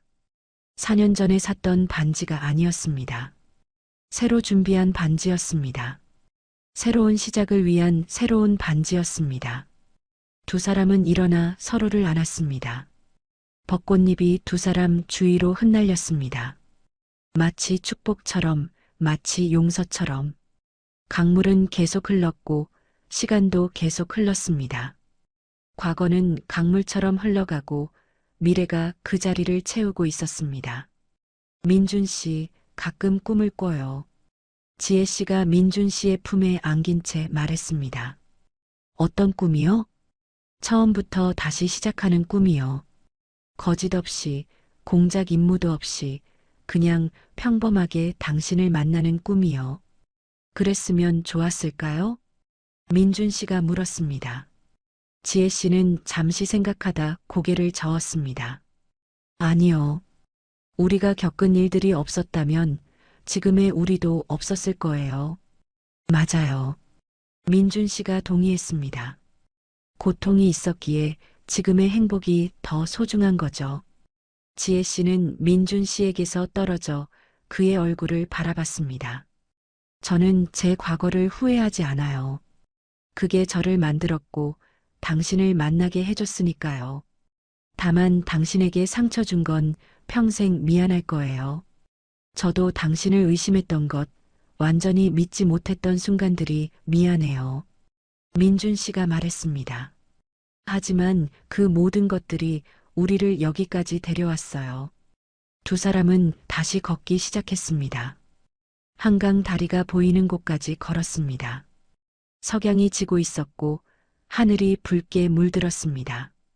언제 결혼식 올릴까요? 지혜 씨가 물었습니다. 민준 씨는 웃었습니다. 서두르지 말아요. 우리에겐 시간이 충분해요. 그래도 이번엔 끝까지 가고 싶어요. 지혜 씨가 장난스럽게 말했습니다. 중간에 국정원 긴급 호출 같은 거 없이요. 민준 씨도 웃었습니다. 그들은 이제 그날을 농담으로 만들 수 있을 만큼 치유됐습니다. 약속할게요. 이번엔 끝까지 함께 할게요. 저도 약속해요. 다시는 비밀을 만들지 않을게요. 두 사람은 멈춰서서 석양을 바라봤습니다. 붉은 하늘 아래 강물이 금빛으로 빛났습니다. 민준 씨가 조용히 말했습니다. 지혜 씨, 우리가 처음 만났던 게 임무였다는 걸 알아요. 하지만 지금 이 순간은 진짜예요. 이게 우리의 진짜 시작이에요. 네, 진짜 시작이에요. 지혜 씨가 그의 손을 잡았습니다. 거짓으로 시작했지만 진실로 끝나는 이야기예요. 아니요. 민준 씨가 고개를 저었습니다. 끝이 아니에요. 이제 시작이에요. 우리의 진짜 이야기가 지금부터 시작되는 거예요. 석양이 완전히 지고 어둠이 찾아왔습니다. 하지만 한강공원의 가로등이 하나둘 켜지면서 길을 밝혔습니다. 민준 씨와 지혜 씨는 그 빛을 따라 걸었습니다. 두 사람의 그림자가 하나로 겹쳤습니다. 지혜 씨가 말했습니다. 민준 씨, 제가 당신에게 배운 게 뭔지 아세요? 뭐죠? 용서해요. 그리고 두 번째 기회요. 지혜 씨는 잠시 멈춰서서 민준 씨를 봤습니다. 제 인생은 거짓으로 시작했어요. 하지만 당신이 제게 다시 시작할 기회를 줬어요. 진짜로 살 수 있는 기회를요. 저도 당신에게 배웠어요. 민준 씨가 대답했습니다. 완벽하지 않아도 괜찮다는 것, 상처가 있어도 사랑할 수 있다는 것을요. 두 사람은 다시 걷기 시작했습니다. 공원을 빠져나와 주차장으로 향했습니다. 민준 씨의 차가 기다리고 있었습니다. 그들은 차에 올라타 서울 야경을 바라봤습니다. 집에 갈까요? 민준 씨가 물었습니다. 지혜 씨는 고개를 끄덕였습니다. 네, 우리 집에 가요. 우리 집이라는 말이 자연스러웠습니다. 1년 전부터 두 사람은 함께 살고 있었습니다. 경기도의 작은 원룸을 떠나 서울의 작은 아파트로 이사했습니다. 그곳은 두 사람이 함께 만들어가는 공간이었습니다. 차가 출발했습니다. 한강을 따라 달리는 차 안에서 라디오가 흘러나왔습니다. 잔잔한 음악이 두 사람을 감쌌습니다. 지혜 씨는 창밖을 바라보며 생각했습니다. 4년 전 공작원의 딸로 살던 자신이 지금은 평범한 행복을 누리고 있다는 게 신기했습니다. 민준 씨도 생각했습니다. 결혼식 날 무너졌던 세상이 다시 세워졌다는 게, 그것도 더 단단하게 세워졌다는 게 놀라웠습니다. 집에 도착했습니다. 두 사람은 손을 잡고 현관문을 열었습니다. 따뜻한 불빛이 그들을 맞이했습니다. 지혜 씨는 부엌으로 가서 저녁을 준비하기 시작했습니다. 민준 씨는 소파에 앉아 그녀를 바라봤습니다. 평범한 저녁이었습니다. 특별할 것 없는 일상이었습니다. 하지만 그 평범함이 두 사람에게는 가장 특별한 것이었습니다. 거짓 없는 일상, 비밀 없는 하루하루가 그들에게는 기적이었습니다. 식사를 마치고 두 사람은 소파에 나란히 앉았습니다. 텔레비전을 켰지만 보지는 않았습니다. 그저 서로 곁에 있다는 사실만으로 충분했습니다. 행복해요, 민준 씨. 지혜 씨가 민준 씨의 어깨에 머리를 기댔습니다. 저도요. 민준 씨가 그녀의 손을 잡았습니다. 정말 행복해요. 창밖으로 서울의 야경이 반짝였습니다. 수많은 불빛들이 어둠을 밝히고 있었습니다. 그 불빛 속 어딘가에 두 사람의 과거가 있었습니다. 거짓과 배신, 눈물과 고통의 흔적들이 있었습니다. 하지만 이제 그것들은 그저 지나간 이야기일 뿐이었습니다. 중요한 건 지금이었습니다. 지금 이 순간 두 사람이 함께 있다는 것, 진심으로 서로를 사랑한다는 것, 그게 전부였습니다. 사랑은 때로 거짓으로 시작될 수도 있습니다. 하지만 진실로 만들어가는 건 두 사람의 선택입니다.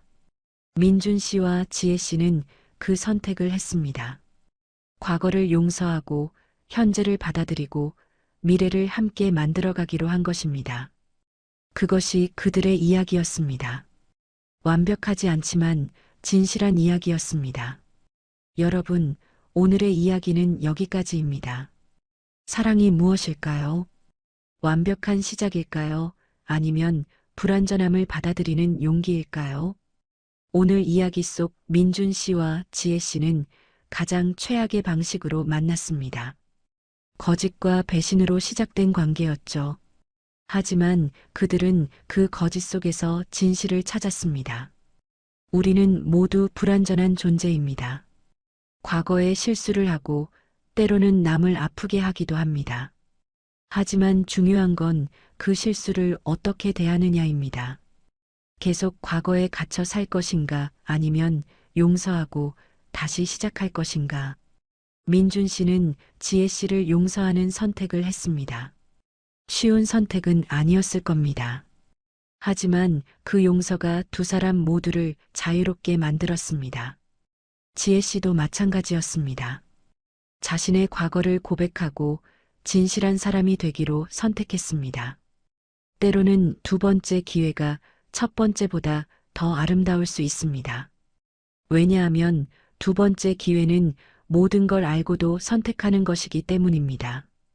오늘 이야기가 여러분의 마음에 닿았다면 구독과 좋아요로 응원해 주시면 감사하겠습니다. 그리고 여러분의 생각을 댓글로 남겨주세요.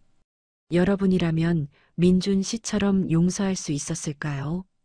다음에도 더 좋은 이야기로 찾아뵙겠습니다. 여러분, 오늘도 행복한 하루 보내세요.